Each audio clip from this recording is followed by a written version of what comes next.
Jogador que nasceu para essa competição. Eu gosto muito de Libertadores, sempre pra mim são noites especiais. Já são 20 gols do Gabigol em Libertadores. O 6º brasileiro com mais gols na história da competição, e isso só com 24 anos, hein? 4-1 pro Flamengo contra o Olímpia. Vitória fora de casa no jogo de ida das quartas de final. Gabigol é o pai da criança. Se o Zico é o rei, será que já dá para chamar o Gabigol de príncipe? Muito boa tarde para você. É príncipe ou não é? Tá com moral ou não tá? Fez 2 gols e o Flamengo deu mais uma goleada. A vítima foi o Olímpia dessa vez, né? 4-1 em cima deles, lá no Paraguai, pelas quartas da Libertadores, vaga na semifinal agora na mão, né? E antes de mostrarmos a goleada do Flamengo sobre o Olímpia no Paraguai, vamos falar de outro caso de racismo. Depois do jogo, o técnico Renato Gaúcho e o Gabigol reclamaram que sofreram injúrias raciais. E tem um vídeo postado numa rede social que flagra uma dessas ofensas.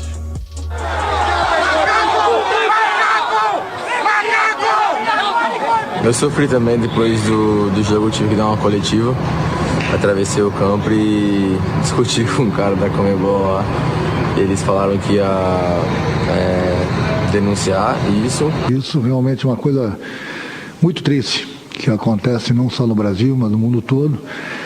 Mas nós profissionais que temos a chance de falarmos, de nos manifestarmos, é importante a gente cobrar isso, para que as autoridades possam tomar suas providências. Flamengo, Olímpia e Conmebol ainda não se pronunciaram oficialmente sobre esse caso. E a atuação do Gabigol, hein? Participou dos 4 gols do Flamengo, jogou muito, o time está pertinho de garantir vaga na 3ª semifinal de Libertadores em 2 anos. Gabigol ajeita a bola. Se concentra para cobrar o pênalti. No fim da história, o torcedor já conhece bem, né? Gabigol de canhotinha cobrando pênalti pro Mengão. Eram 57 minutos do primeiro tempo quando o Flamengo fez 2-0. Mas até chegar a esse pênalti, muita história aconteceu. O Flamengo começou o jogo com a proposta de contra-atacar. E num desses lances, aos 15 minutos, Gabigol encontrou Bruno Henrique. Ele ganhou dos zagueiros na velocidade e deixou o Arrascaeta tranquilo para fazer o primeiro. Primeiro é do Flamengo. Ele bateu de pé direito e botou a bola no fundo da rede. 6 minutos depois de marcar, o Arrascaeta se chocou com Salazar. O uruguaio acertou o rosto do lateral do Olímpia. A ambulância precisou entrar em campo para atender o jogador. Foram 11 minutos de tensão no estádio, até ele ser levado para o hospital. O Salazar sofreu traumatismo craniano com perda de consciência e convulsão. Depois do jogo, o Arrascaeta pediu desculpas pelo lance nas redes sociais. Precisando do empate, o time paraguaio foi para cima, quase fez o gol numa falha do Diego Alves. Aos 52 minutos, Felipe Luiz derrubou Sosa na entrada da área. Segundo amarelo. E agora está expulso o Felipe Luiz. Mas 2 minutos antes, o Arrascaeta havia caído na área. O árbitro foi chamado no VAR para rever o lance. Ele marcou o pênalti e tirou o segundo cartão amarelo do Felipe Luiz. O lateral ficou em campo e o Flamengo aumentou o placar com Gabigol. O técnico do Olímpia, depois do jogo, reclamou muito e abandonou a entrevista coletiva. O VAR veio para solucionar os problemas, não para criá-los. Nós enfrentamos uma grande equipe. Peço desculpas, mas mais do que isso, eu não posso falar. Obrigado. No fim do primeiro tempo, o Olímpia ainda descontou com Torres. Com o 2-1 no placar e 1 hora de jogo, o primeiro tempo finalmente acabou. O Flamengo voltou para a etapa final atacando o Olímpia e logo aos 6 minutos, Bruno Henrique bateu cruzado e Gabigol completou. Gol! Bruno Henrique de garçom pro Gabigol! Com Com o 3-1, o Flamengo seguiu com os contra-ataques. Bruno Henrique tocou para o Everton Ribeiro. Ele parou no goleiro Aguilar. Em cobrança de falta, Arrascaeta quase fez o quarto. Quarto gol que veio com Gabigol servindo o Vitinho. Gol! O garçom agora foi o Gabigol. Flamengo 4, Olímpia 1, com 2 do Gabigol. Eu gosto muito de Libertadores, sempre pra mim são noites especiais. Creio que foi uma boa vantagem, mas ainda temos mais um jogo e vai ser muito importante sacramentar em casa. Resultado para encaminhar a classificação à semifinal da Libertadores e esquecer a goleada para o Inter no domingo. Foi um acidente de trabalho, aquele jogo. Hoje a equipe já voltou a jogar muito bem, a criar, a fazer gols e conseguimos um bom resultado nos primeiros 90 minutos. Sabemos que nós temos mais 90 minutos, mas agora vai ser lá no Brasil. Príncipe Gabigol. Tem que respeitar. Boa tarde para você. Meu amigo, como diria meu avô, tudo como antes no quartel de Abrantes. Jogos que o Flamengo de Renato Gaúcho converteu chances. Olha só, com o Renato 9 jogos, 88,9% de aproveitamento, 29 gols marcados, que loucura. 8 gols sofridos. 2 jogos fez 1 gol, passou 2 em branco, e um jogo fez 3 gols, e em 5 jogos fez 4 ou mais gols. É o time da goleada. E aí a gente pode colocar no pacote, já que foi goleado pelo Inter, né? É o time que goleia e quando perde também é goleado. É emoção. Quer ver jogo do Flamengo, meu amigo? Jogo com muitos gols, né? No caso aí para um lado ou para o outro, né? E a questão é a seguinte aí, hein? Professor, tá ok? Tá me ouvindo aí? Tô te ouvindo. Professor, é o seguinte.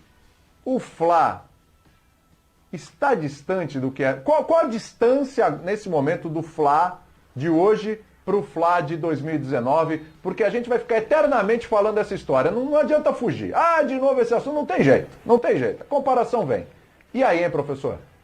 Não sei se é eternamente não, viu, William? Opa! A hora que também ganharam uma Liberta, e jogaram uma final mundial, e que talvez até ganharam o Mundial, aí passa. E a gente tá falando de coisas consolidadas. O jogo de ontem, mais uma vez, a inspiração... Você chamou a inspiração e ela veio, né? Foi. É isso que o Flamengo tem que dominar, porque inspiração não é uma coisa assim que você chame. Contra o Inter chamou e não veio. Já complicou. Ontem o jogo foi mais complicado, não futebolisticamente, mas por todos os fatos que envolveram, né? Aquele final de primeiro tempo foi... maluco, eu diria até dramático, depois da cotovelada, na minha concepção involuntária, do Arrascaeta no Salazar, tudo isso, aquilo deu um clima de guerra para o jogo, e que o Flamengo no segundo tempo soube passar bem por isso, porque quando o jogo flui lá na frente, não tem para ninguém, né? Quando esse trio começa a trocar bola, e pelo menos 2 deles estão bem no jogo, Gabigol fazendo os gols, dando assistências, é aquele espetáculo, do meio para frente é isso aí. Agora, a inspiração é aquela coisa. Não dá para controlar tão bem. No dia que a inspiração não vem, aparecem outros problemas que esse time também tem. A gente falou dos gols sofridos, metade desses gols foram num jogo só. E não adianta dizer que foi só um acidente de percurso, porque não foi. É por causa de coisas que esse time mostra que precisam ser acertadas, precisavam ser acertadas com outros técnicos. Eu acho que é aí que tá a distância. Que está a distância em relação do time de Jesus. O time de Jesus era mais equilibrado nesse sentido e por isso obteve resultados. A hora que o Flamengo passar mais firmeza em sequência de jogos e ganhar principalmente o título, aí nós vamos fazer o contrário. A comparação vai ser o time de 2019 correndo atrás desse. Mas primeiro precisa passar por essa prova de fogo, uma maior consistência nesses jogos e que esses problemas não se repitam, não apareçam cada vez menos. Eu acho aí, né, professor, que é o seguinte, a gente está falando aí com 2019, e 2019 leva a vantagem que já está consolidado, como você falou, né? E esse Flamengo aí é um Flamengo que acabou de se assumir. Gente, a gente está falando tudo isso, mas o Renato Gaúcho assumiu outro dia, você viu o número de jogos que a gente mostrou na tela. E aí isso passa a ser também um benefício para um trabalho que está iniciando agora, porque O que a gente pontua, e você pontuou aí, professor, de coisas que precisam melhorar e tal, como o outro time já foi consolidado, a gente precisa lembrar também como é que foi o começo do outro time, que também tinham coisas que precisavam ser consolidadas. As dificuldades que aquele time teve no início, a gente sempre lembra aqui, eliminação para o Atlético Paranaense na Copa do Brasil, o sufoco que foi para passar pelo Emelec, que foi tudo início de trabalho. O começo ali no Campeonato Brasileiro, que teve goleada ali para cima do Goiás, mas teve derrota para o Bahia por 3-0 também, enfim. Passou por um processo de ajuste também que esse time está passando. É que assim, esse time já tem uma memória ali que estava meio que esquecida, mas ela foi acionada de novo. E esse time começa a entregar algo próximo a 2019. E aí eu quero... o time Fala, de professor. 2019, quando ele embala, aí não tem mais dúvida, né? Aí Exato. a gente vai contestar esse time só no começo de 2020 e na volta, né? Exato. Na volta pro Carioca, que aí não estão em forma, Bruno Henrique, não sei o quê, aquele Carioca até ganha de uma maneira menos brilhante do que se esperava. Então esse time só é contestado lá na frente. O do Renato teve essa quedinha na última partida, e eu insisto, é simplificar dizer que perdeu do Inter só por acaso. Não foi por acaso, teve a grande partida do Inter e teve a demonstração de uma vulnerabilidade em contra-ataques que o Flamengo muitas vezes demonstra. Até a traulitada eles têm em comum. O Bahia 3-0, o Inter 4-0. Diferença, o Bahia foi fora de casa, o Inter foi no Maracanã. Ô Abel, falta quanto ali tô falando de jogo, tá? Título, evidentemente, falta aí. Falta o Renato ganhar o Brasileiro, falta ganhar a Libertadores, tem um caminho pela frente. Mas de jogo, da gente ver o jogo, falta quanto, hein? Pra gente colocar ali no mesmo patamar de 2019, de desempenho. É claro que é uma comparação difícil de fazer, até pelo número de jogos, né? A gente está falando só do time do Renato, certo? Sim. Se não me engano, foram 9 jogos que apareceu até na tela que a gente colocou agora. Isso. Mesmo assim, dá pra gente fazer a comparação.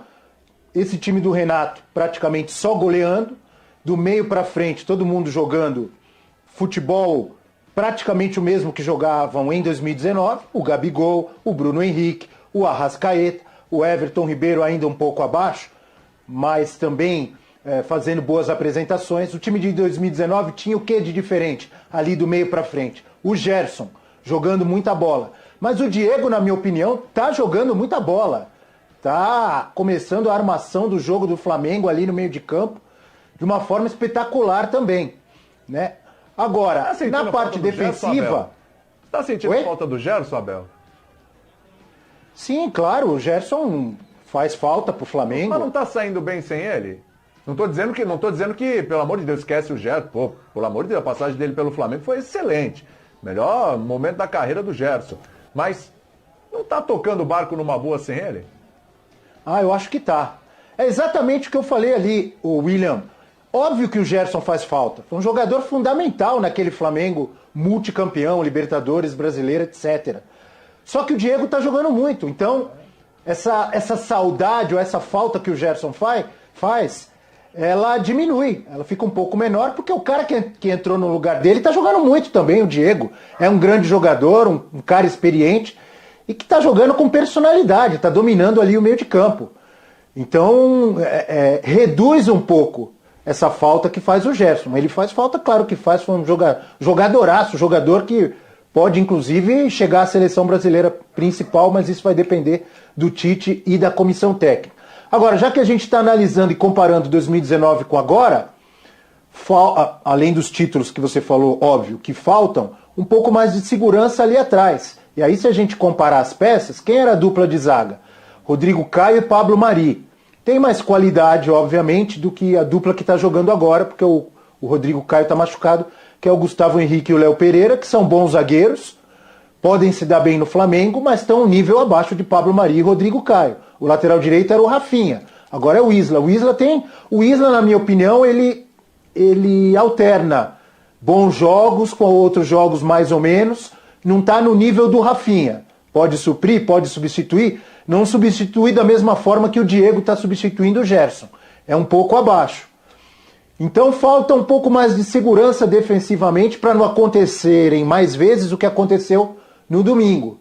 Mas do meio para frente acho que dá para comparar sim. está jogando demais esse Flamengo do Renato. O Breiler, é normal isso aí, essa questão de goleadas? É rotina. Por enquanto é uma rotina, né? Por enquanto é uma rotina. A gente mostrou ali, o Flamengo só não fez gol no jogo contra o Internacional, né? Quando perdeu ali de 4-0, e um golzinho na estreia do Renato contra o Defensa e Justiça. Aquele 1-0 fora de casa. Dali pra frente sobra. Dali pra frente sobra. É o que a gente vai continuar vendo? É isso o Flamengo? Ou você tem alguma dúvida ainda da durabilidade aí desse momento, dessa empolgação, dessa forma, não vou dizer fácil, mas até certo ponto tranquila, que o Flamengo transforma os jogos? Mas a verdade, William, é que o Flamengo tem elenco e time, principalmente o titular, para sobrar no futebol sul-americano. Então não é algo completamente inesperado. No caso do Renato, surpreende por ser um trabalho que começou agora, não tem nem 10 jogos, nem um mês de Flamengo por aí.